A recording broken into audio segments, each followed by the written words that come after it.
What's good, everybody? Thank you for joining us. We are here celebrating my debut film, Rising Above the Fray, a documentary. I'm CW5 James J. Williams, U.S. Army retired, having served 31 years in the Army, active and reserve. I am CEO of One Man Show Productions, and likewise, I am executive producer of my debut film that I just gave you the title to. So thank you for joining us. I'm here with literally the all-star cast that made this documentary possible. They will introduce themselves shortly, but I would be remiss if we didn't honor our brother, CW5 Evans. We love you, man. We know that you're here in spirit. I am joined by not only one of our interviewees, but our lead production manager, Nicole Woodyard, who is going to moderate this discussion, and we hope you enjoy it. So with that, Nicole, over to you. Well, welcome everyone, and thank you for being here for this all-star cast reunion. I am CW5 retired Nicole Woodyard, having served 31 years in the active duty Army as a 915 Echo, which is a senior automotive maintenance technician. Hello, everyone. My name is Fray Childs. I'm a retired Chief Warrant Officer, served 38 years in the military, Vietnam veteran, and I'm glad to be a part of this project. Hello, everyone. My name is CW5 retired Sonia Graves Rivers. I served 40 years in active duty, reserve, National Guard, and active Guard reserve, and it's an honor to be here. Hello, everyone. I am CW5 retired Richard A. Turner. I served 28 years, 4 months, and 17 days in the active duty Army and Navy. 8 of those years was Navy. I am an 881 Marine Engineering Officer, and I am from Chicago, Illinois, and I am grateful to be here. Hello, everyone. Hello, everyone. I'm CW5 retired David Williams. I did 40 years of active federal service in the United States Army.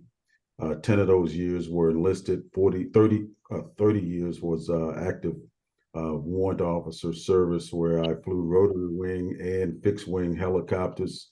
My military service culminated as the Army Staff Senior Warrant Officer. Thank you. Good to be here. Hello, everyone.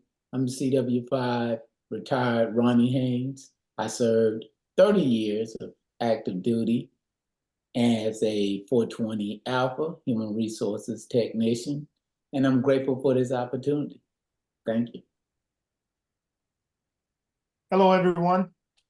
I'm Roy Liddell Rucker Sr., retired Chief Warrant Officer 5, Senior Signal Warrant Officer.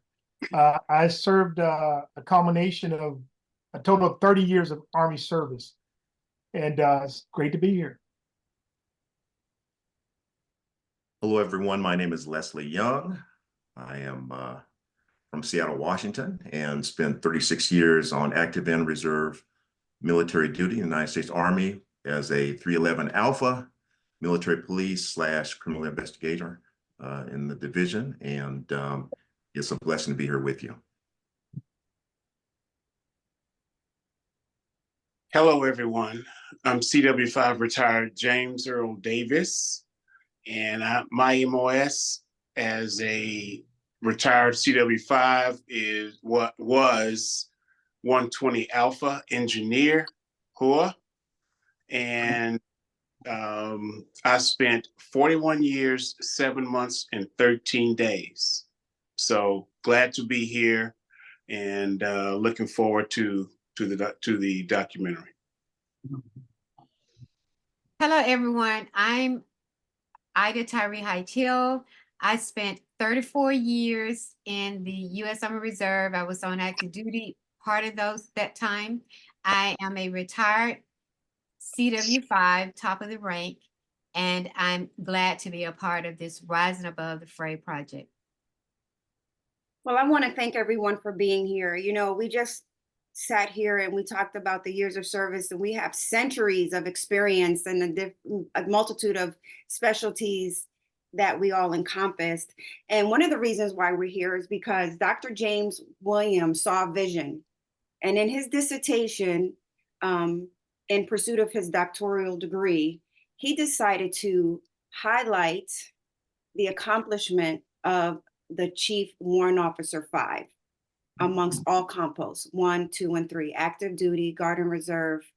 And a lot of his research came from speaking with Mr. Farrell Childs, who actually was one of our historians and the foundation and platform of where Dr. Williams gathered his information. So Mr. Childs, you coming into this project that Dr. Williams saw fit to put together for us, how was you approached and how did you see your vision actually manifest itself through Dr. Williams' work?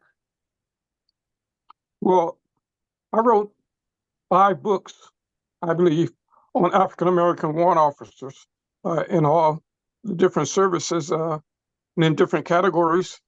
And it stemmed from me wanting to know who the first African-American Army warrant officer was, and it just kept going from there. And fortunately, Dr. Williams saw some of my material and, it sparked an idea in him. And thus, the result of this documentary, his thesis, and us coming together to enhance and continue to tell our story. So that was pretty amazing. I know that when Dr. Williams first started this, he did include men. It was a male-focused data analysis that was there. But as you can see before us, we do have many dynamic women that sit here. And I'm glad that he expanded upon that.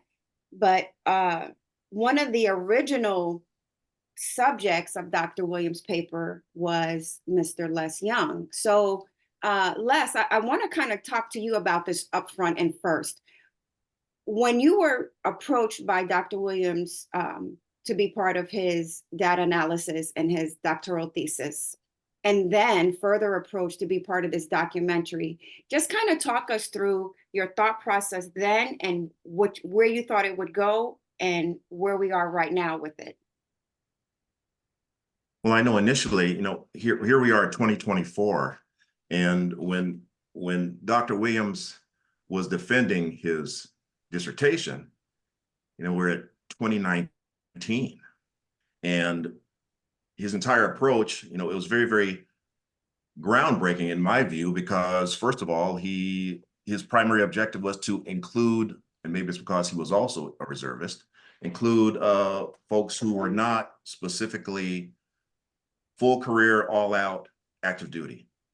And it's amazing to me on how many people I've spoken with since Dr. Williams made contact with me and initiated this production, who made the decision to have 1 or 2 active duty tours and had to make a real difficult decision that, okay, now, is that the end of my military career, or do I branch into the reserve component? And I've had to address that issue with a whole lot of men and women who have to make that very difficult decision, as Dr. Williams did, as I did. And so for him to include a reserve component fellow member in the mix who had a separate career, just so happened mine paralleled my civilian occupation, which is law enforcement, but to include reservists in that whole mix was real eye-opening to me. So here we fast forward, I was looking at the very first email he sent to all of us in 2022.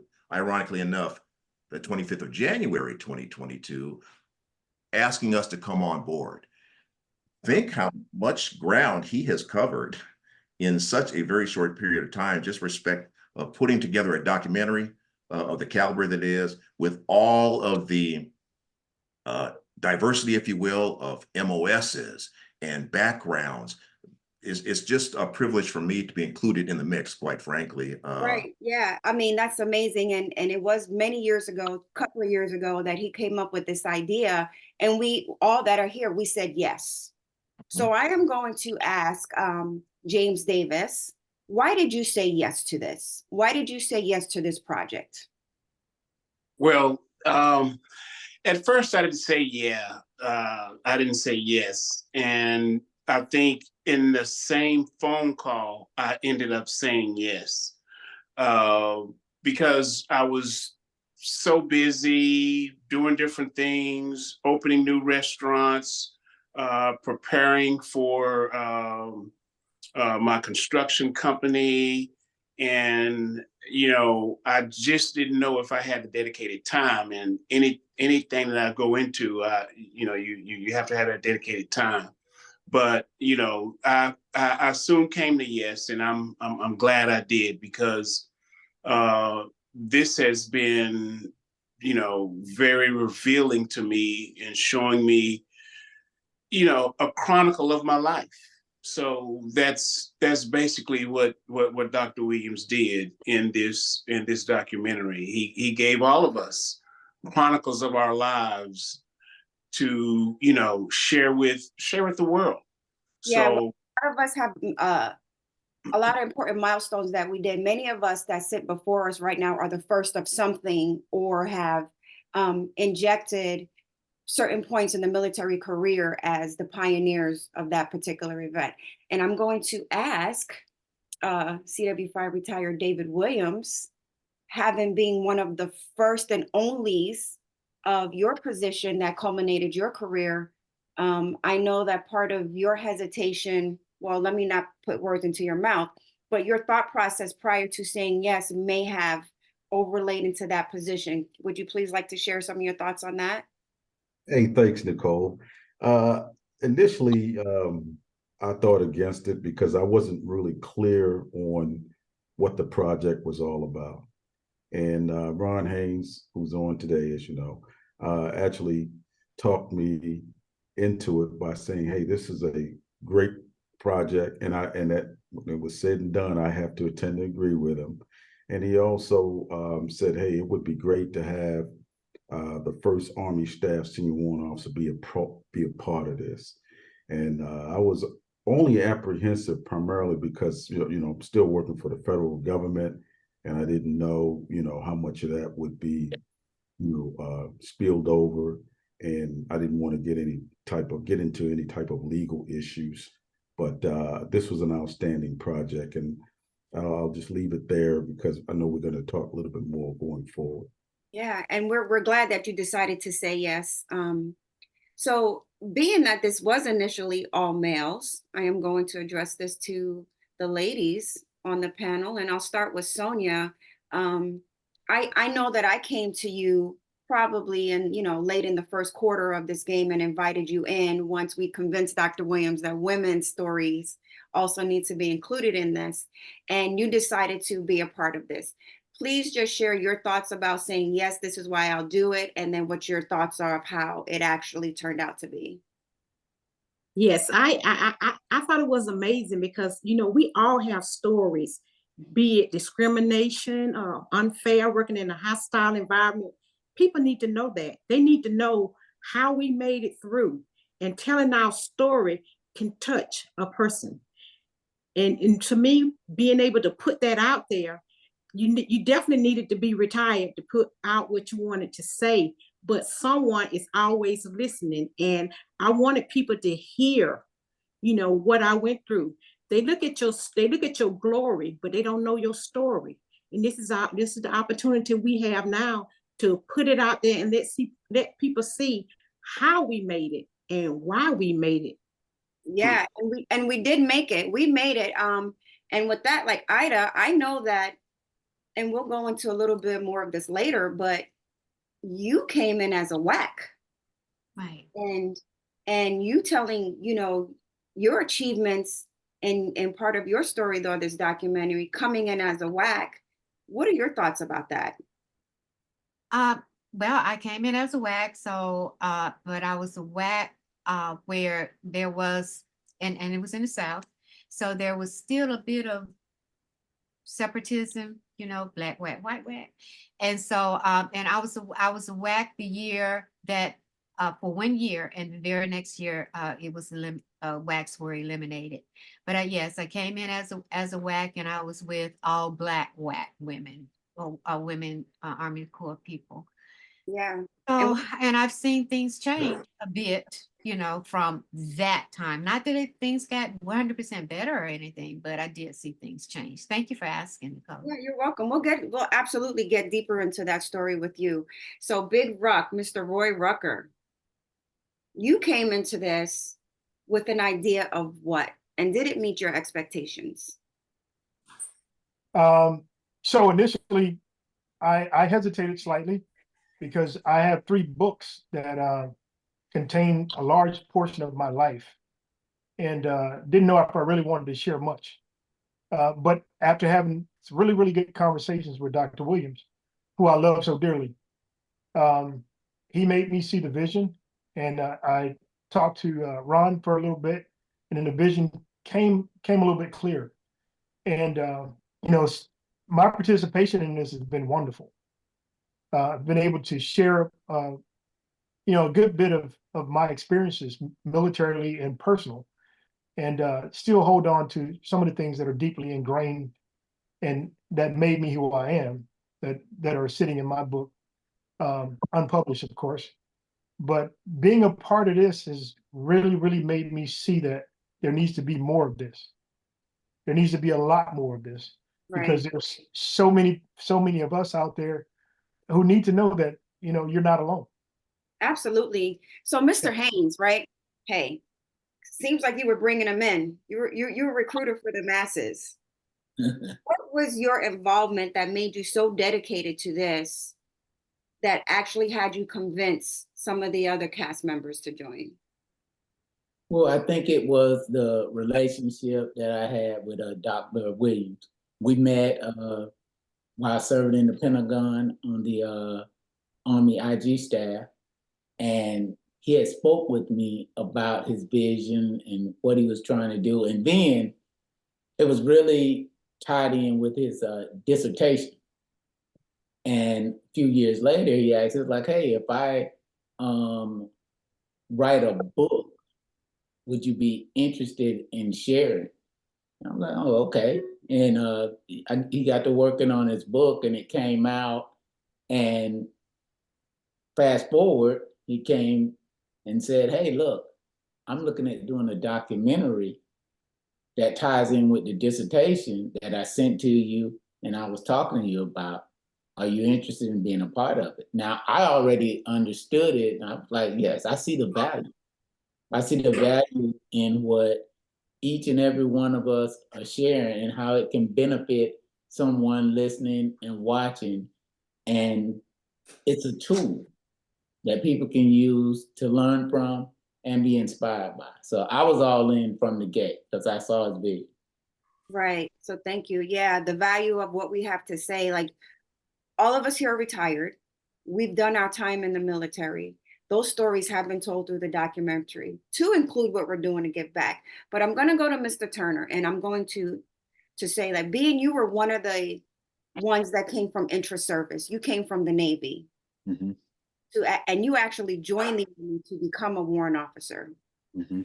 So you being brought into this project, why did you feel it was important that you were included in this? Well, I feel it was very important, right? So, yes, I left the Navy with 8 years in, and I came to the Army Transportation Corps. So, when I got there, I realized really quick that it was a predominantly white field. So, I believe when I joined, it was only like 4 Black warrant officers, and it was a rough journey. So, once I retired, jumped all the hurdles and all the landmines I had to go through to get to where I'm at. When you asked me about it, I said absolutely, because I think this is a story that needs to be told, right?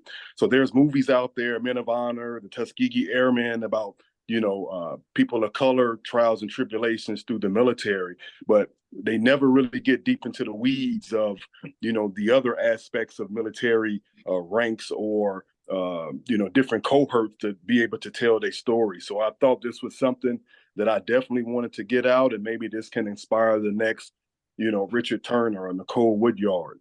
So that's why. Yeah, absolutely. I mean, we have many successes through our journey, but we also discuss some vulnerabilities and some challenges that were out there. So, would anyone like to just maybe share one of the challenges they had during their military career that they were able to be completely transparent about and tell their story during this documentary? And I'll go with Sonia because I know you have a very deep personal story that you was able to share with us, and in a very sensitive way that may touch other people and help them understand how to get through it. Yes, I am a victim of military sexual trauma. My first duty station, unfortunately, and for 40 years now, I'm a survivor. And what I would like to do is get to other people is that, it's not your fault and you are enough. And back then, they didn't have the programs they had now. And it was best to just be silent. So for 40 years, I had to suffer in silence. So being a part of this documentary, it actually got me to, at least say a little bit about what, went on with me, and in hoping that someone out there that is going through this, it will help them. Just as it's helped me, because the more you talk about it, the more it gets better for you. And you wouldn't wish this on anyone, your mother, your father, your sister, even brother, because males get sexually assaulted also. So just to be able to mention that, this happened to me was an awareness that I was able to put out there, as they say, put out in the field. Yeah, absolutely. Mr. Haynes, I Yes. know that in your documentary piece, you kind of talked a little bit about some clicks and some, I'm going to use the word profiling, that you were able to address. Would you like to expound on that? Yes, sure. Like I spoke of in the documentary, I mean, people and their personalities and how they are. That's something that is hard to change. It's an individual thing, and it's something that you have to dig inside of yourself to change. But because of that type trait, it's something that flows over into how you treat others. Sometimes it's good and sometimes bad. I mean, and during my 30 years, I got to experience both sides of that. The negative side was racial discrimination, cliques, which it doesn't mean that it's racial, it's just people that are comfortable with one another.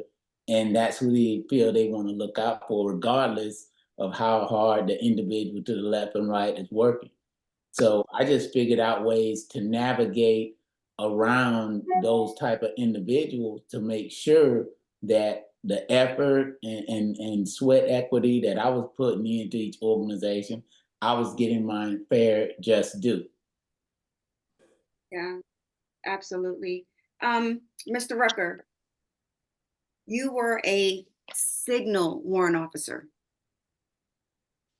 What did you feel your community of support looked like, or how did you create a community of support from others in your field? So being a senior signal warrant officer and looking back on my growth from being a staff sergeant promotable up to CW5, there was a void in the quality of mentorship. So the quality of mentorship in the signal field for people that look like me, receiving the hard to the facts mentorship, telling it to you straight, it was non-existent. Everybody wanted to be in their own bubble. They would look back at you and say, hey, your achievements or what they are, you make it great. I'm moving on with my stuff. So I had that one mentor who actually picked me up as a Sergeant E5. And he's been with me to this day. We still talk. His name is Leslie Cornwall. And he is closer to me than probably than my blood brothers. So he helped me to ground my foundation based on leadership and mentorship. Both he and a couple of other commissioned officers actually, and 2 sergeants major. And I was able to start from the time I was a warrant officer 1, create some mentorship programs, create some mentorship achievement type things. One of which that Super Dave and I had a come to Jesus conversation about. which worked out pretty well, by the way. And that helped me to ground who I am as a leadership professional, a leadership expert to this very day, because I still mentor back into the footprint with the programs that I do have.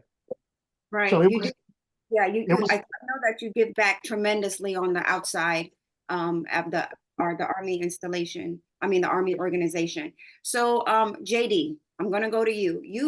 You and Les and Dr. Williams are our reservists. Did I miss anyone? You are reserve component representatives here? Yes, that's correct. I've been Reserve 3. I am also. Pearl is also. Oh, okay. So, excuse me. But so JD, you being a reservist, how do you feel you were represented? How you were represented and what you felt your responsibility was once you achieved W5 in your role? So for me, having that responsibility, it weighed heavily in a way that, you know, you're the subordinate warrant officers were just, you know, in my field, engineer field, there's very few W5 engineers, and that made it really difficult to work with HR to open up, find, and create various positions. So that's what we spent decades doing just to get to that senior position. And in getting there, just letting everybody, you know, understand what their roles are, you know, and try to help move the branch in the right directions for the future. Yeah. So just to kind of inject some of my story into this, being in the Ordnance Corps, very few females. The ordnance probably have the lowest demographic of females out of the warrant officer MOSs. And I know that for me, I was missing the mentor that looked like me. So when I was actually privileged and blessed to pin on W5, I took on the added responsibility to then become the voice of those that have been silenced or whispered. And being part of this documentary was able to bring enlightenment to the brown girls being overlooked by the leadership that did not look like us. So I'm going to ask the question. I know that personally, I decided to become a warrant officer, maybe not fully understanding all that a warrant officer was, but I did it for a personal journey. So I'm going to ask this question, and I'm going to bring this to Ida. Why did you decide to become a warrant officer when you did? I actually didn't decide it. I got tapped, and it was a Caucasian warrant officer who tapped me. I was working for the government. I was an E7 in the Army Reserve, and I was working for the U.S. government. And my supervisor was what they call active guard reserve, was an AGR person, and he was a warrant officer. He was a CW4. And he tapped me. He said, "We have this warrant officer vacancy that has never, ever been filled. And I want you to apply for it." And he said, "You can apply for it." And I was an appointment. And the other warrant officer that was also in the command, and I was working full time for the US government, his was also an appointment. So he said, he really thought he was making it easy for me. He said, "So apply for it and we'll get you appointed as a warrant officer." I never knew what a warrant officer was. I came into the military as a WAC, as a PFC. And so when I did the research, all the rules changed that year, where you had to go to basic training and all of that. So it was just my thing that it happened then, but that's how I became a warrant officer. Yep. And look at you now. So Mr. Childs, you also had a similar kind of experience becoming a warrant officer. I was a reservist and I was in this unit that had several warrant officers in it, and I just established good relationships with them. And one of them suggested that I become a warrant officer, and I was at the threshold of becoming a sergeant major or a warrant officer, so I chose becoming a warrant officer. So that's how I became one. And you were appointed as a W-2 when you transitioned over. I was appointed as a W-2 because I was a master sergeant E8 when I joined or when I got commissioned. Right. So now we have Mr. Turner, who actually came from, it was an inter-service transfer specifically to become a warrant officer. Would you like to kind of share some of your story of what made you decide to jump ship from the Navy? No pun intended. Well, I wanted to be a warrant officer in the Navy, but in order to be a warrant officer, you had to be an E7 with no less than 12 years in. I was an E5 with 8. And I always was led by warrant officers pretty much throughout my military career. So I aspired to be them, and I wanted to be them now. I didn't want to wait. So I found out that the Army was looking for sailors to kind of cross over to the Army watercraft field. And once I found out about it, I ran to it. And here you are now, and one of your culminating positions coming from the Navy to the Army as a warrant officer, one of the highest positions you held was what? Or from the Navy or The Army. Oh, the Army. Yep. CW5, the first African American to reach that rank in the Transportation Corps since its existence of 1942. Look at that. So speaking of one of the first, Super Dave, let's go to you. And I'm going to say, you're an aviator. You're not a technical warrant, but yet here you are as the first senior Army warrant officer. Tell us about that. Well, Nicole, thank you. First off, I would just say, you did a super job explaining the clear nexus and symbiosis between all of us. So in addition to being, African Americans, we all have a couple of things in common. That is determination, as you'll see as folks watch, Rising Above the Fray, and just putting in the work, as I also mentioned. Being the first Army Staff Senior Warrant Officer and what led to it, again, I go back to, especially Rich Turner, kind of his story. I grew up, in Baltimore City, which is a rough town, even in the 70s. And, coming in the Army, having great mentors. And then, participating in a lot of the warrant officer studies, which really gave me a lot of historical knowledge of warrant officers. And I truly understood the warrant officer corps back in those days, and then now the warrant officer cohort. And I had a lot of broadening assignments, which when I was selected, I was actually working in the Pentagon at the Army G357. So I really understood the warrant officer cohort, probably not like most others. And I lived a couple of studies where I actually participated.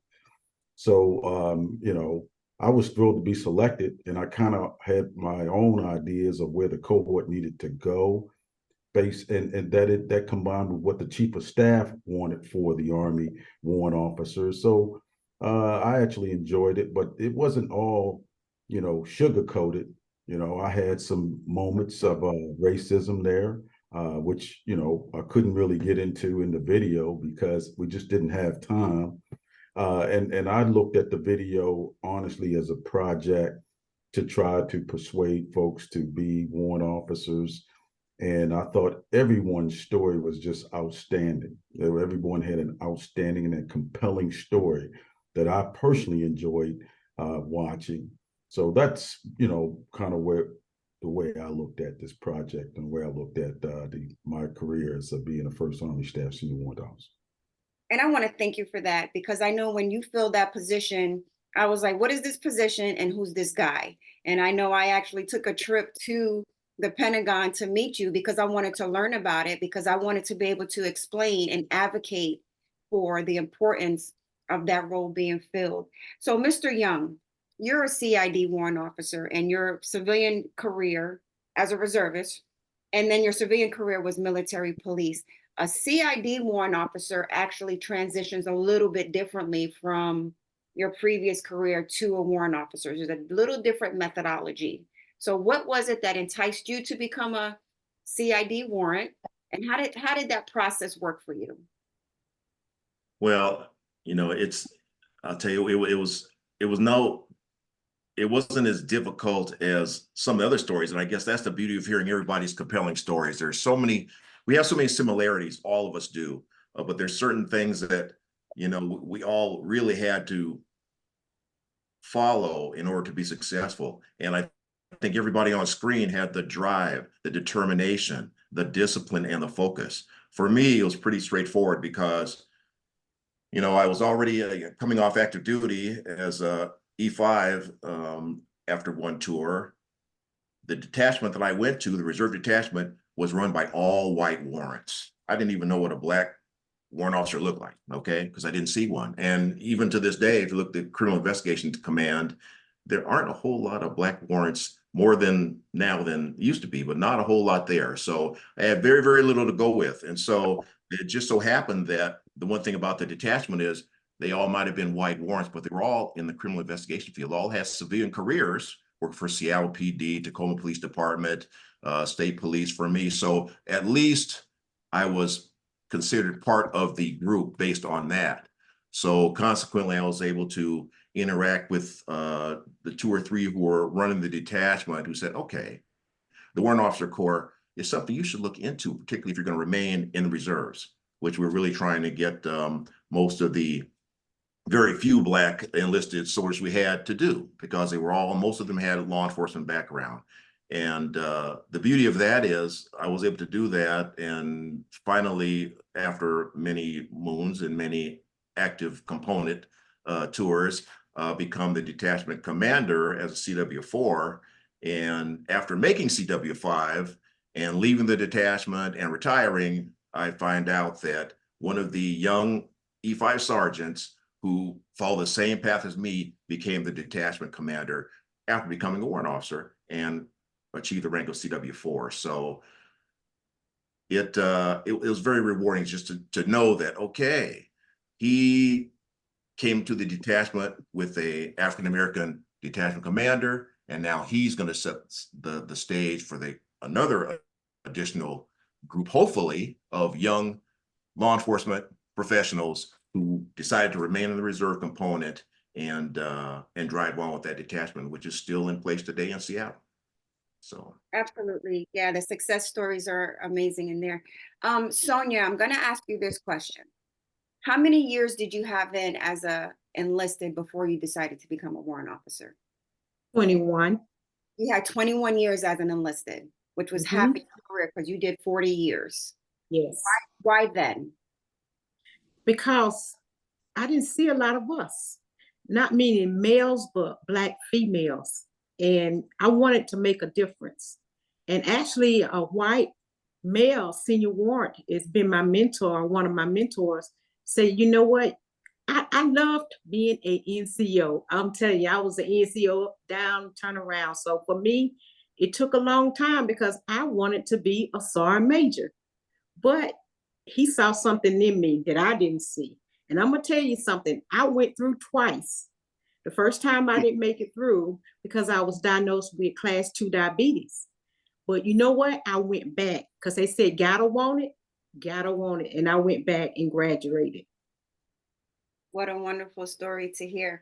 Mr. Haynes, not only did you fill many positions as a warrant officer, but what was one of your most challenging and successful positions once you decided to wear that eagle?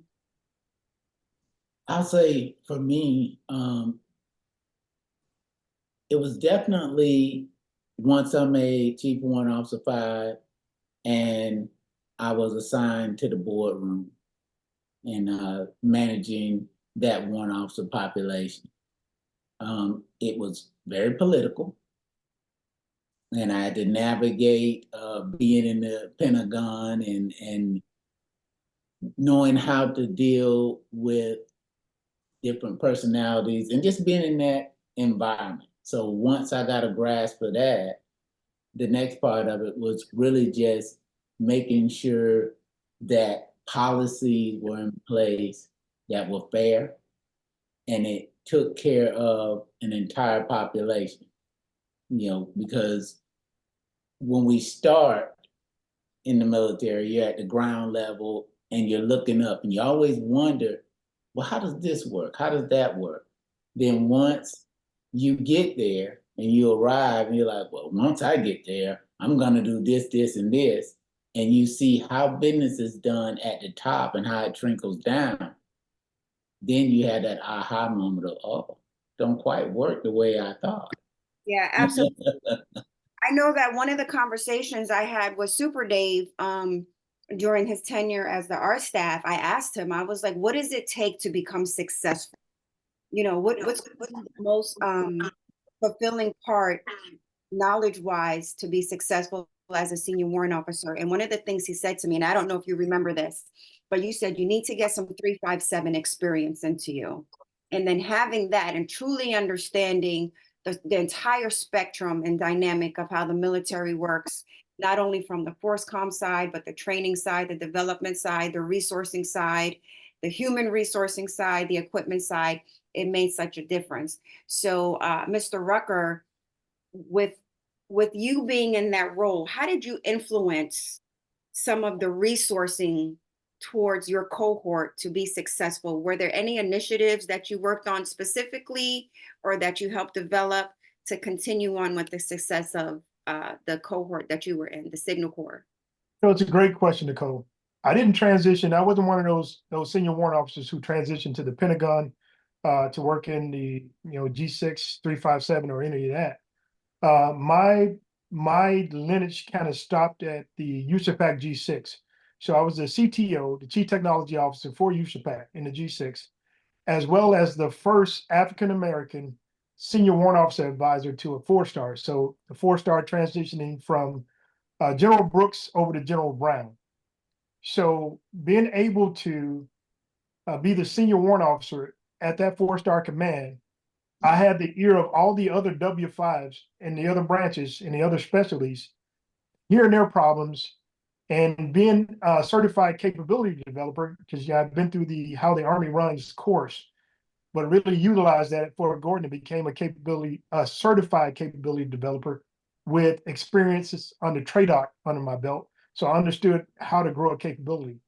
So taking that experience back over to USAPAC and INDOPACOM, I was able to manipulate, should I say, some development of a lot of technologies. So I was on the forefront of helping to stand up the first multi-domain task force that still exists now in the Pacific. And actually, me as a contractor, I have a contract as a gatekeeper, helping to facilitate what I helped create.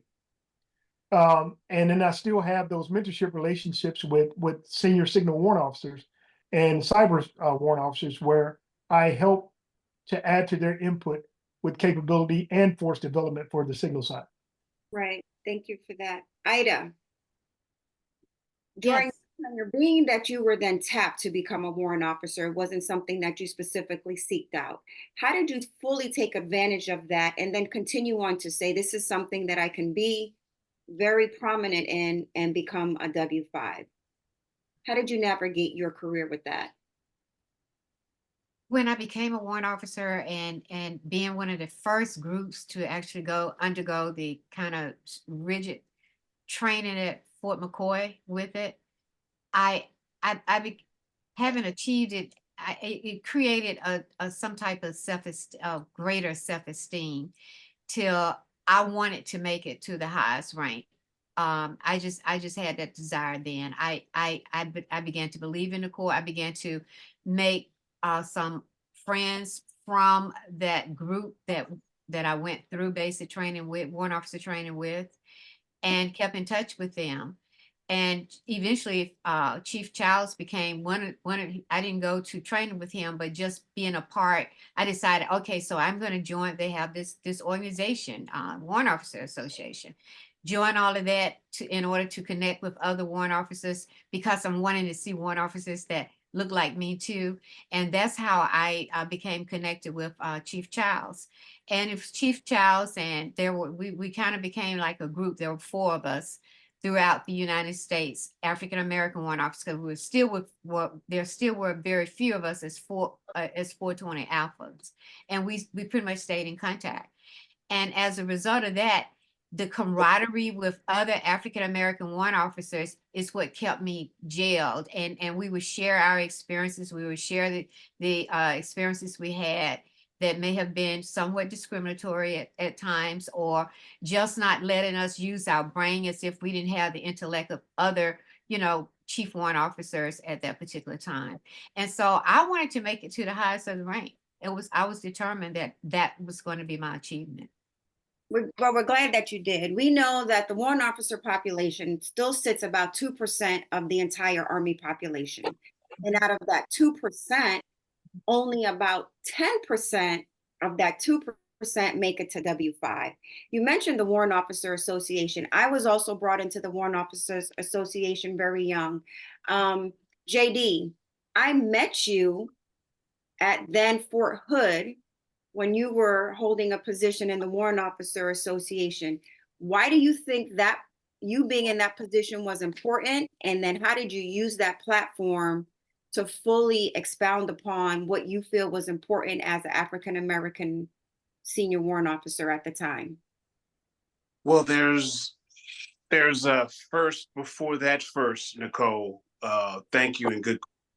So the first opportunity was when I became W5 and the first African-American W5 for the Army Reserve engineer cohort. So I need to check back on the date when that position first came. It's been a while ago, similar to what the gentleman had before. But being the Mid-Southern Region Director for the Warrant Officer Association and the first African American to hold that position, part of that was kind of done in spite, because there was another Caucasian female who was kind of mad with the good old boys, so to speak. So she nominated me to be the region director for the Warrant Officer Association, the Mid-Southern Region Director. You got regions that cover the world, as you all know. So I ran, got voted in, and went to my first meeting right there in Reston, Virginia at the Warrant Officer headquarters. And I was the only different region director in the room, if you will. So, it was like surprise, but and I don't think I've told, anyone this story. So, but, this is why you need to tune into the documentary and make sure. So, we did some things, Nicole, with the Warrant Officer Association, the largest chapter. It was a race between the Fort Bragg chapter being the largest and so on and so forth. Then the Fort Hood chapter being the largest chapter in the association.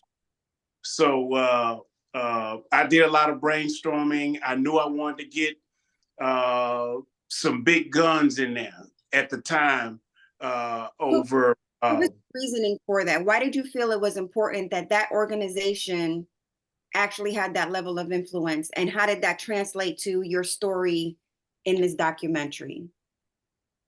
Why did you feel you needed to be in that position? And what did you do with that? Well, I didn't know if I was even eligible for the position or what have you. Candy Martin, she suggested, nominated me, so on and so forth.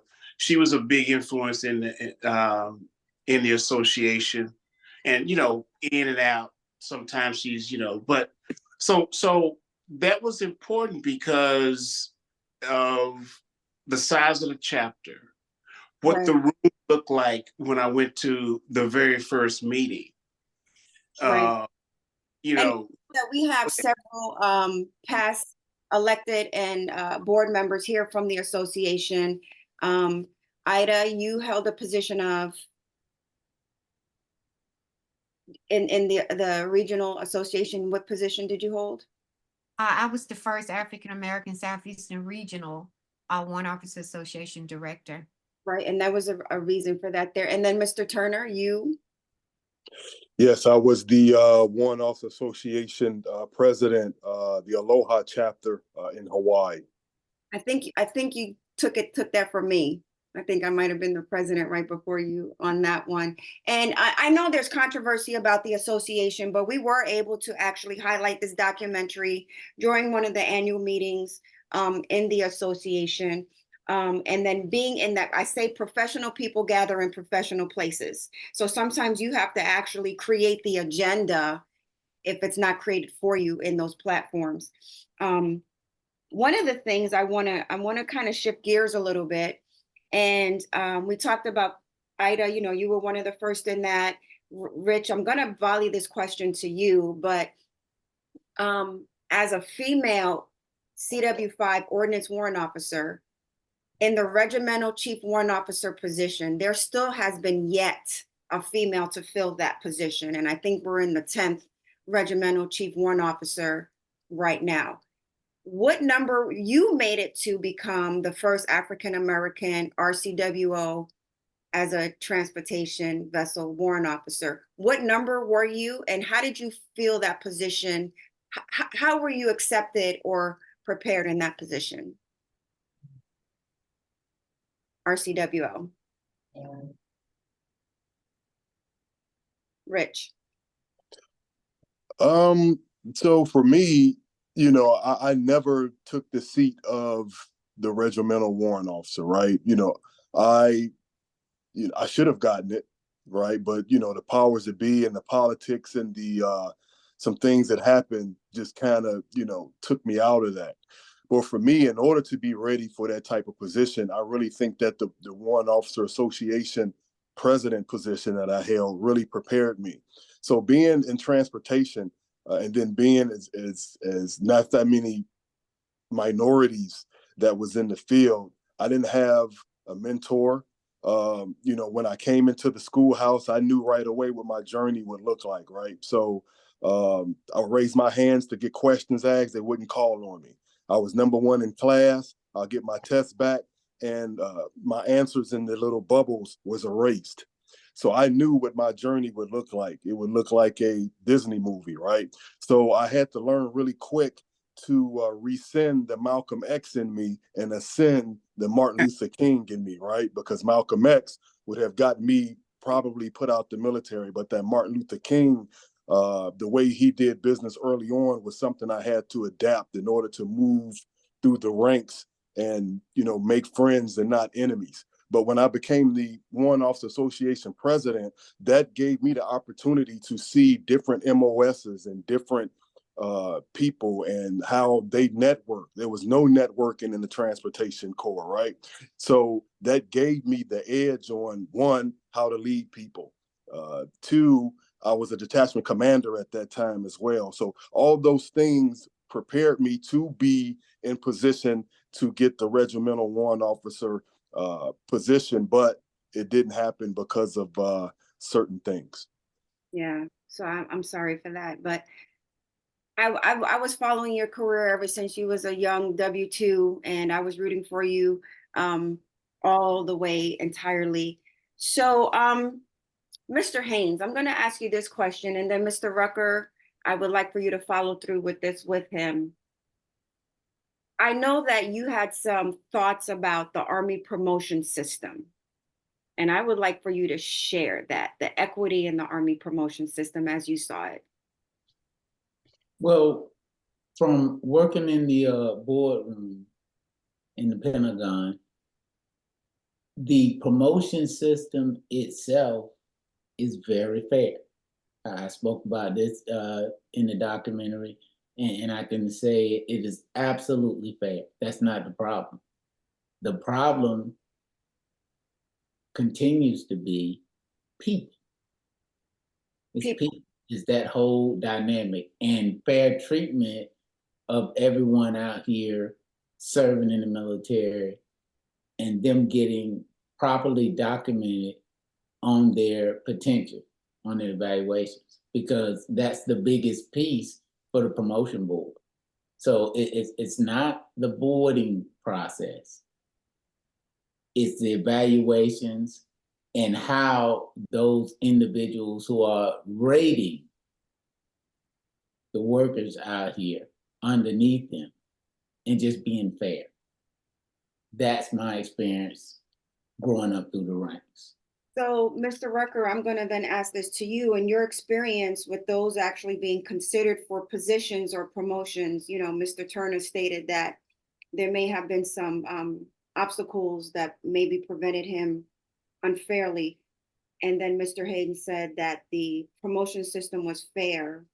In your experience, and was this addressed in your piece, how do you feel the progression process was for you in your journey? Okay, so great question. And I echo what Mr. Turner said and most definitely what Ron said, because the promotion system is fair from my perspective, from what I had to live. It's the not being able to be evaluated based off of my potential, but being evaluated off of somebody else's thoughts of what they wanted me to be, or suppression writing. That's what I call it. I've experienced a lot of suppression writing, but I was able to maneuver through that by being able to go directly to the senior source, speak my voice, put it on the table regardless of the outcome. I was known for that partially, you know, it's partially why I have the nickname Big Ruck, because I really didn't care of the consequences. I wanted to get my point across, and I wanted to be represented appropriately. And in the time that caught the attention of some seniors, some senior general officers actually, who looked like me, who had the opportunity to say, hey, let me show you the political way of doing that. And Dave and I actually had a great conversation about it too, when we met a little bit later on. And, you know, he smacked me on the hand for some things that I had done. And I'm a better man to this day for it, because it showed me a different path on how to do some things and be represented the right way. So I absolutely experienced it, and it was crazy. And I still mentor to this very day a lot of junior and senior warrant officers who are going through the same thing, understanding write-ups. Yeah, so I'm going to ask this question of Ida and Sonia, because just based off of what our male cast members said of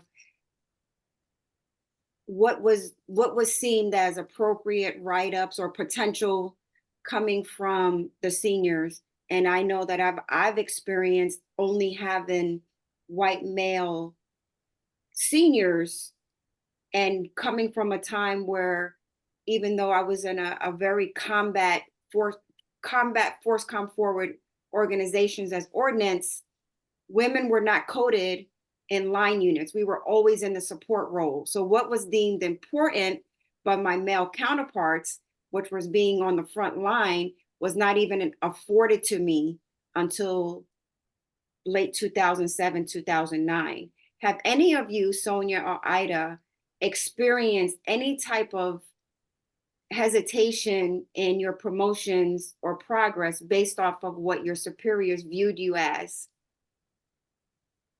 Yes, I had one of my senior raters told me, I don't give warrant officers above center mass. I mean, you know, top of line. And I'm like, well, why not? Or don't you expect that? And he said, no. He said, because you're a female. And that really hurt me. It kind of made me regroup myself. No matter what I did, he had already told me that I was never going to get the top. But you know what? I continued. I did what I had to do. And for me in logistics, it's about numbers and dollars. And my evaluations with the amount of dollar amount that I was accountable for and the number of pieces of equipment, you know, it's okay not to get that top one. It's in the write-up. And that's what I learned. Thank you, ma'am. Ida? I really did not experience that. That's good. I didn't experience it. I had, I don't know, my superiors had a great deal of, they treated me with respect. They treated me like I had knowledge, which I did. And I didn't experience it. Mhm. So Les, I'm going to ask this question of you, and I'm going to challenge you. When just looking at some of the other cast members' pieces, what was one of the things that whether caught your attention, was a favorite quote, something you found interesting and learned that you didn't know before? Pick one and just tell me about it. Wow. That's tough. I guess the biggest thing that stood out for me, just in general about the entire cast, is that although, as I probably mentioned already, we all had different MOSs and different fields and occupations. The biggest thing that stood out for me were some of the similarities in terms of the journey and some of the things we had to deal with moving forward. And really, it's just been reinforced based on the conversation we're just having this evening, in terms of some of the roadblocks potentially and how we were able to overcome them in order to achieve the rank of CW5. And of course, for the reservists on the screen, I mean, you guys know the deal. I mean, we've all been activated. That's the word. Really, there were deployments, and anybody who's been at Kosovo, Afghanistan, Iraq, multiple occasions, South Korea, or any of those tours, it's all about the interaction, and it's all about you know, the strength of will in terms of how you perform your occupational specialty, regardless of the MOS. And I think that's what's so similar in many respects for everybody who was on screen. We all had to overcome some very, very specific, in some instances, very blatant, and others more subtle, because we've all interacted with folks in our MOSs that know how to play the game and be very, very smooth about roundabout blocking your blessings. Right. And you had to overcome those. And that's probably the biggest thing that really sticks out with me when I hear the stories. And again, like I said, it's been reinforced just again through this conversation. Yeah. One of the biggest things that stood out with me was that Mr. Childs had an afro. But no, I found that Mr. Childs, being a master sergeant and then being appointed to W2, I thought that was completely amazing. I was really tied into his story committedly. I thought that was like an amazing story. Rich, who did you find? What quote or piece of a story of someone else's that you found interesting? Well, there was a gentleman on here said something that I think that resonated with anybody, right? And everybody. He said that I'm going to put myself in a position that if you try to hurt me, in turn, you'll only be hurting yourself. And I think that was Mr. Hayes that said that. And that resonated with me so much because I've done that. And I'm going to be so much of an asset to the command and to certain people in leadership positions that if you hurt me, you're only hurting yourself. And that to me was, man, that was just, you know, and that just resonated with me. So that has to be it. Okay. Well, JD, what about you? Well, I think all of us had an opportunity to be mentored. And believe it or not, we've mentored others directly, indirectly, you know, presence, you know, by being there. So if you think back at that general officer that you spoke, wherever you were, wherever you was, if you think back, all of y'all have interacted with that general officer. When that general officer reached down and touched you, spoke back to you, gave you conversation, that was the mentoring that you were receiving at that time. So, you know, and then indirectly, I started a warrant officer chapter in Austin, Texas. I want to start one here in Houston. But in starting that Audie Murphy chapter in Austin, the very first, the prior region director didn't want to do it for whatever reason. I think it was political, because the command chief for the state of Texas in the National Guard was Ernest Metcalf. Well, I Ernest, just wanted to bring back and say, if there's someone specifically on the panel that said something to you that's kind of stuck with you through the cast filming. I think everybody's story. I mean, thanks for keeping me on task. Story was. I'm gonna ask Mr. Haynes. What about you? Who kind of stimulated something in you that kind of just sparked something when you heard it or saw it in their story? Well, I watched the documentary when we had an opportunity. I gotta be done watching it at least 7, 8 times, all the way through. And I was impressed with everyone. Sonia, and the unfortunate situation that she went through, which is still a problem in the military to this day, with the assault and so on and so forth, that stood out to me.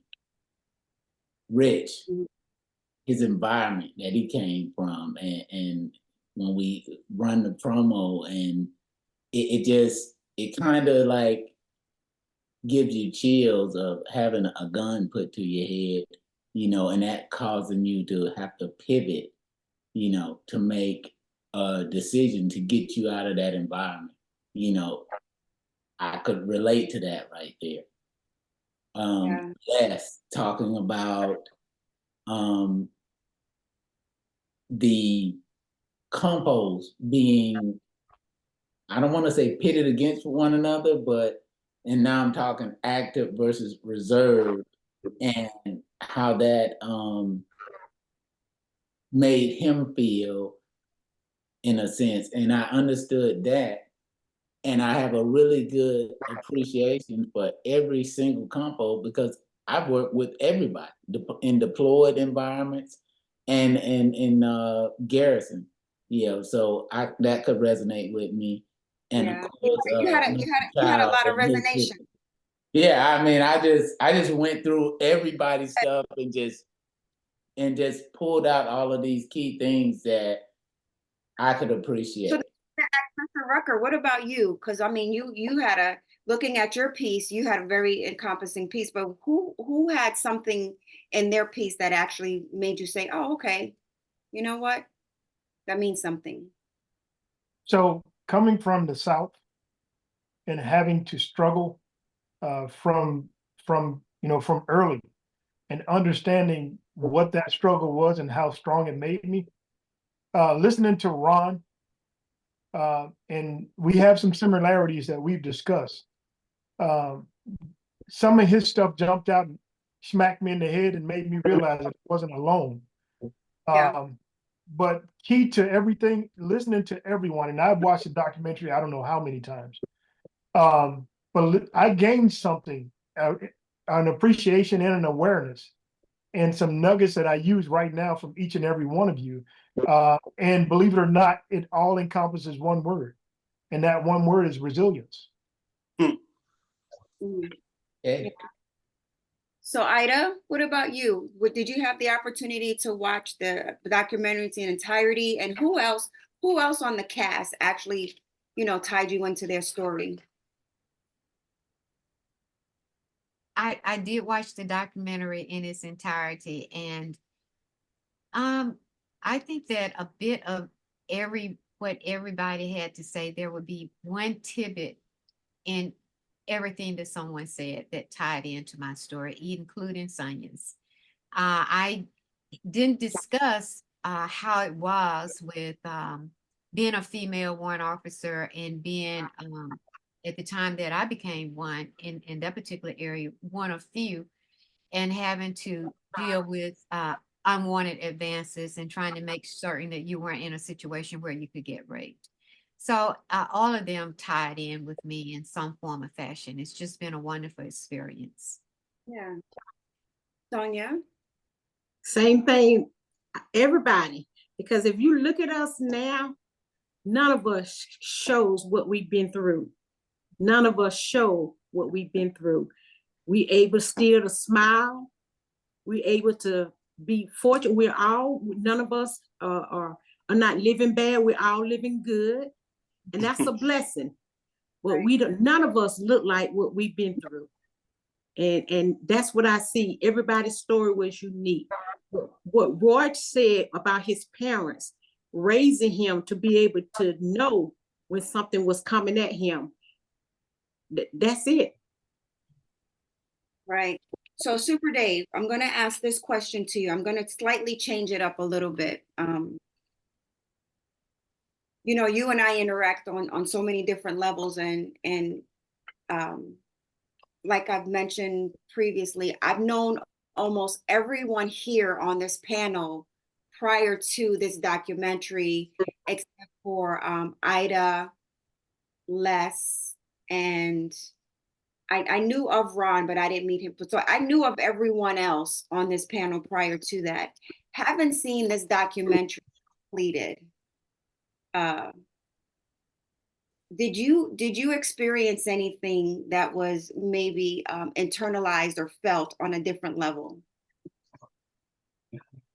That's a very good question. I have to, kind of go back to what I said earlier, watching everyone's story. Roy mentioned resilience, and I'd have to throw in determination and just downright hard work.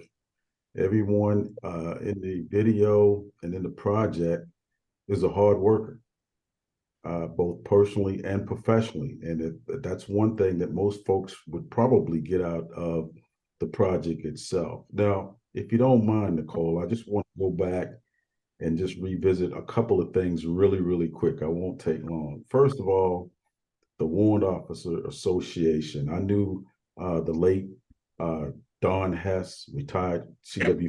He actually created the Warrant Officer Association. I knew him personally. We had many meetings together. So I got a feeling when for my job, I understood the Warrant Officer Association, why it was created, and the direction that he was trying to go in. You also mentioned the promotion system. Now, I would just say the active component promotion system is structurally sound. It really is. And I think both Roy, he mentioned a couple of things that was right on point, and so did Ron, having worked in the boardroom. Sometimes you get senior leaders who try to put some on the scale. And, on my way out from retirement, and I'm not going to get too deep into it, we had a senior leader who tried to put his thumb on the scale to promote someone. And he was actually, of course, he was a senior leader. He was actually successful. And what he did was he disenfranchised all the other W4s who could have gotten selected for promotion on the active duty side in that particular MOS who had better files. But because he liked that person, he had that person promoted. And Ron knows exactly what I'm talking about. And so I think the one thing that General Odierno, late General Odierno, he and I, we had countless conversations for hours about making systems fair, systems for folks who were going to be selected for command chief warrant officer, warrant officers of the branches, and the promotion system on the warrant officer side. So I did a lot of work in that area that most folks have no clue of what was taking place. And then you have to, understand also that the National Guard and the Reserve have different promotion systems than the active component. And so it's not a one size shoe fits all. And that's where that senior command chief warrant officer or warrant officer, Army Staff Senior Warrant Officer have to get to know all of these things and become smart on those things. And so that's where I really kind of enjoyed working with folks like Ron Haynes, James Williams, when he was over at the IG, and those top warrant officers. And I view everyone here today, and I'm not just saying this, is a superstar in their own right, and have done some phenomenal things for the Army. And lastly, I would just say to you as an example, Nicole, you and I, a couple months ago, we attended a promotion for a young lady. And at that promotion in the Pentagon, I was standing next to a gentleman who was in a suit. And I said, he actually approached me and said, "Hey, how you doing?" I said, "I'm doing great."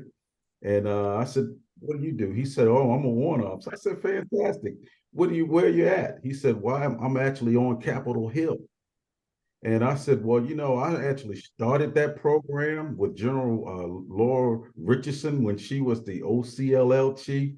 I actually had to sit down with her and say, hey, we needed warrant officers in that program because until then it didn't exist." He said, "I know. And you talked to us about it. And I was in one of your briefings, and that inspired me to put in for that program. And now, not only do we have one warrant officer, we have a 4 or 5 that actually sit and it's on Capitol Hill, and they compete for seats just like O grades." And I almost started crying, but honestly, I'm not joking.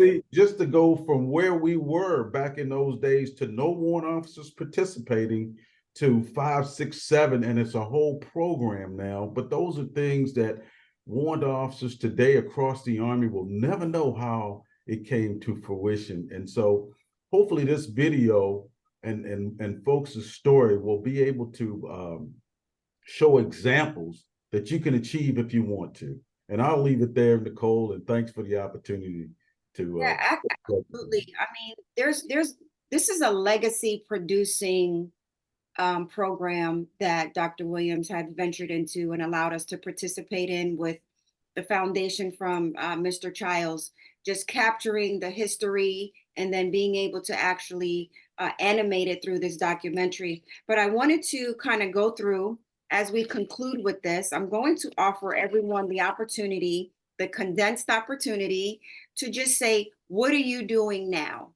And I will prompt you, Sonia, what are you doing now? Now that we're in 2024, you've retired, what are you doing now? And how are you being, everyone, how are you using your influence and your skill sets as a W5 warrant officer to whatever your next ventures are? Yes, I'm doing a lot of volunteering because I don't have nothing to do, but that's a good thing. You can do it when you want to and you can leave. But I'm doing what they call, I'm starting a wig program to where women with cancer, will be able to put a wig on their head. And that's one of the projects I'm doing. And then for the veterans at the VA hospital, I'm involved with a program for the 7th through the 11th of February, appreciation to those inpatient veterans that's in the hospital. And I created a salute for them. And then I'm also with Faces of Courage, which is another cancer program, but I also do Dress for Success. And with that, I create jewelry for women in the workplace. And I'm really, really proud of that one there because I always had to do something with my fingers, and now I can. And I sit on the board of director for a program called Hope.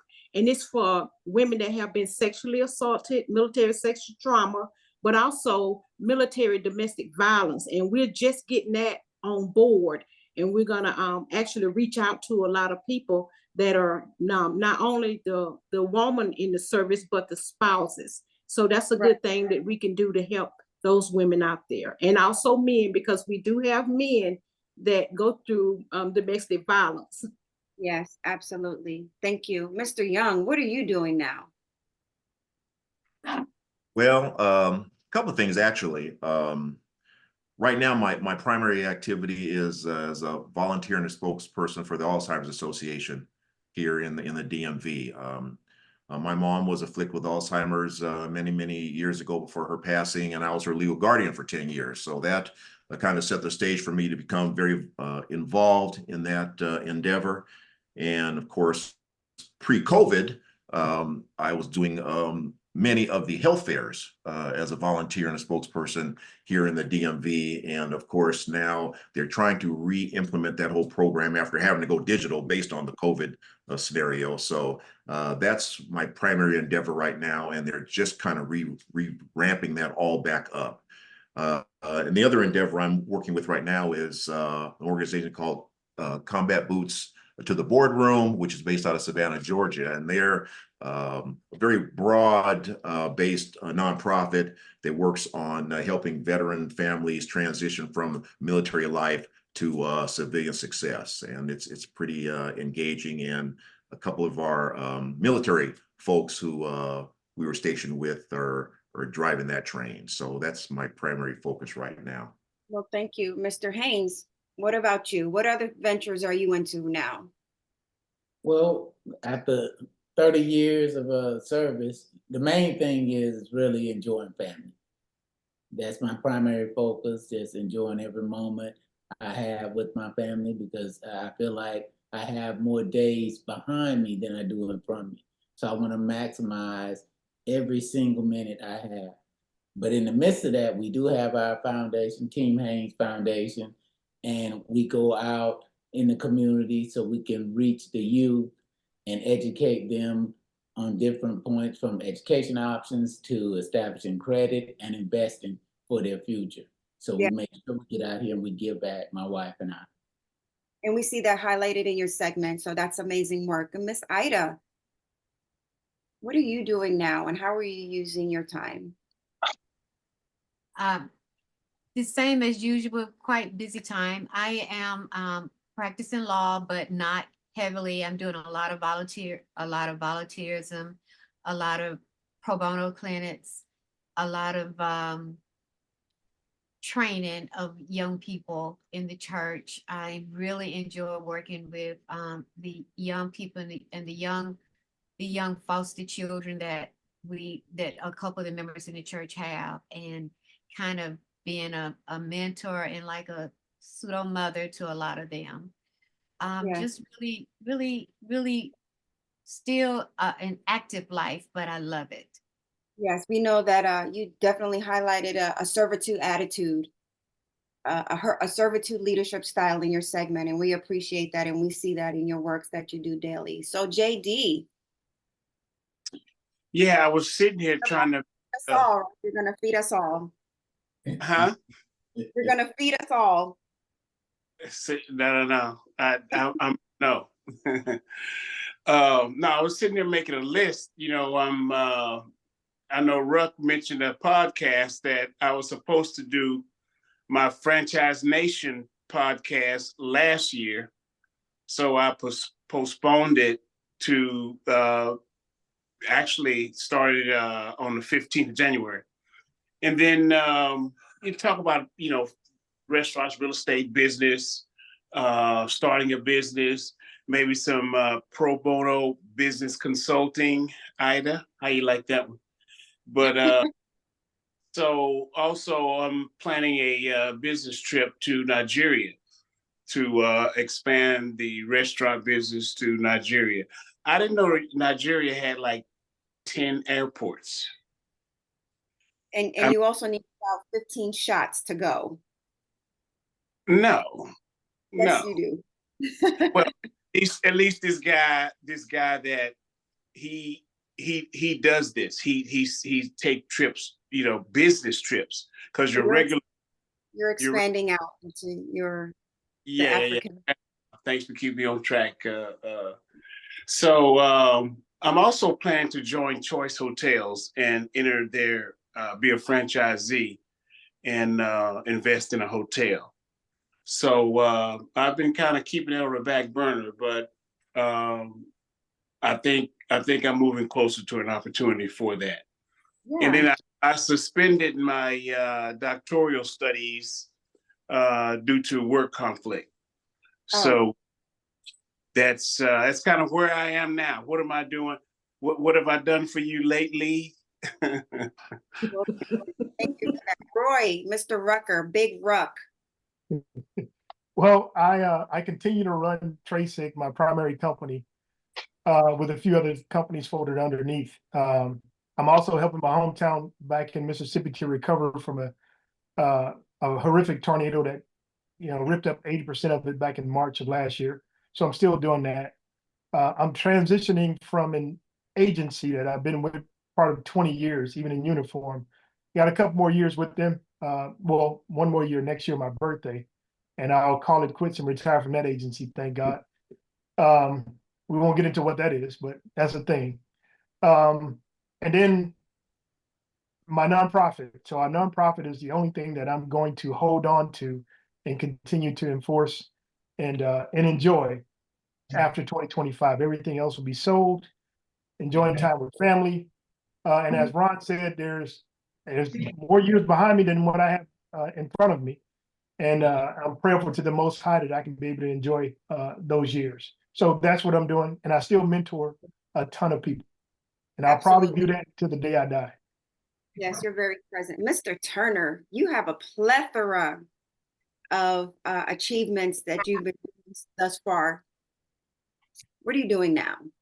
Yeah, so I think last time that we talked when we first started, I was an independent contractor. I had my own trucking company, and then I'm also a book author, right? So I'm still an independent contractor for the Joint Counter Unmanned Aircraft System as a requirements officer. And I disbanded my trucking business, and now I moved over to my authorship. So I just wrote a book called The Emancipation of Limits. And June of last year, I wrote the pilot screenplay for it. So I finished that. I had a couple entertainment companies that was interested in it. And they asked me who would play the main character. I said, can't nobody play the main character but me, because the main character is based off of me. So started taking acting classes, and I have a great acting coach who's been in the business almost 40 years. And she read my script, and she is making a way for me to move forward to bring this to the big screen. So, and that's my passion. And that's exactly what I'm doing. So hopefully I'll be able to inspire, the next Denzel, or based off of my story, inspire someone else to join the military and, and try to do what we did. Well, if you need some coffee shop extras, you have this whole cast to pick from to put in your film. Yes, Background. yes. Super Dave, what are you doing now? Well, Nicole, first of all, let me just say this week I'll be talking to a group of quartermaster warrant officers doing OPD. And with that being said, that's probably the way ahead for me is, I'll go any place, anywhere, anytime to speak to warrant officers, young kids, especially high schools, who might be interested in Army aviation, because again, going back to what Mr. Turner said, my field is also one of those fields where you don't have a lot of minorities. And so, when I came up in the ranks, even going through the instructor course, it was the stigma that Black people weren't meant to fly, which is completely ludicrous. But, so doing those types of things. Now, right now, as you know, I'm working for DHS. I probably will only do that for a few more years. Not that money's, a thing, but, to lock in the retirement, not to keep money on, not to leave money on the table as I exit DHS if retirement is there. So I need a couple more years to retire as a GS employee. So I'll probably do that and then move on, unless there's something else that they want me to do that I feel comfortable with. So, and what I'd like to do again is probably team up with some folks, here today to get with Mr. Childs and maybe tell, my story in a book, because it's an intriguing story that most people will never hear unless I put it down. But, if he's interested, and if, some other folks are interested, I'd like to do that as a way ahead as well. But thank you, Nicole. You're welcome. So segueing to Mr. Childs, you've done some phenomenal things in the past, and you're working on a couple of projects now. But what are you doing now? Currently, I am a commissioner appointed by the Los Angeles County Board of Supervisors. The commission is, I forget the name of the commission house, and I've been on it for 6 years. But presently, I'm also working on finalizing another book on African-American warrant officers. It's called The Profiles in Leadership, and that's due out sometime around April. I'm also continuing my child's leadership excursions, where I get leaders from across the country to go to a Caribbean island with me every December, where we talk about leadership issues, network, exchange lessons learned, and have a good time at the same time in warm weather. And finally, I have one other thing that 2 years ago, an award was established called the Fray J. Childs Legacy Awards, and this is in the third year. And we'll be presenting 6 warrant officers that award in November at Fort Lee, not Fort Lee, Fort. Greg Adams. And I'm looking forward to that. Yes. So I want to thank everyone for coming on today. We just wanted to get together and kind of give your insights and thoughts, collectively share some of our experiences with this documentary. Dr. Williams is going to tell us what the next is going on with that. But personally, it was a pleasure to get to know all of you on a deeper level during this journey. I hope that in the future we can continue to stay connected in the next chapters of our lives. Like I said, I knew many of you before. I made some new friends along the way, and I hope that continues. So, Dr. Williams, with that being said, I pass it back on to you. Thank you.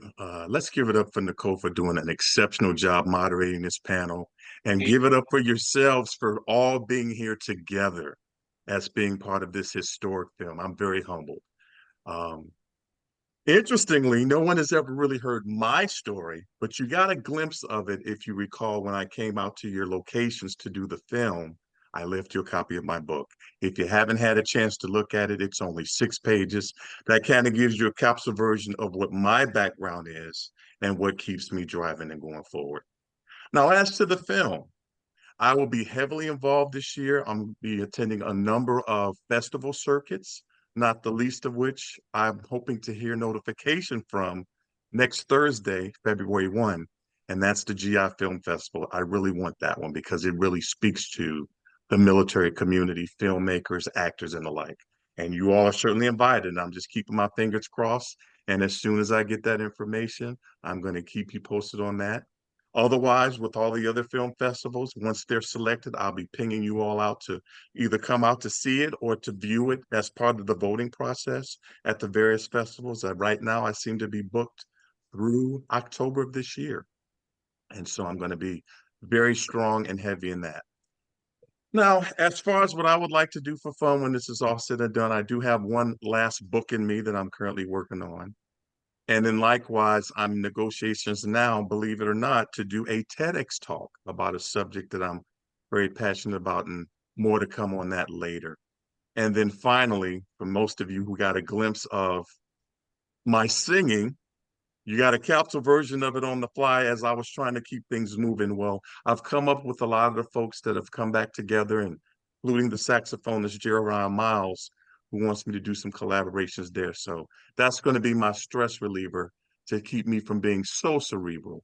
But let me just digress and go back to saying it has really been an honor to do this film, to share you all stories. From each person's story, you've pretty much told mine, even though I didn't tell it in the film. You'll hear from me real soon. And so with that, I'd like to say thank you. Thank you, Nicole. Thank you, Evans. Thank the entire team, your spouses, your families for allowing me to come in. And while I don't have a favorite, I certainly resonate with a lot of you. But I think if I were to just pinpoint one that really, I think, speaks broadly of the African-American experience, and I'm gonna give you your flowers, Haynes, and that would be Haynes. To see him with his family and his wife, it's very touching. And so, thank you all. So we're gonna sign off now. This has been Rising Above the Fray reunion for 2024. Until next time, God bless and take care. Thank you all.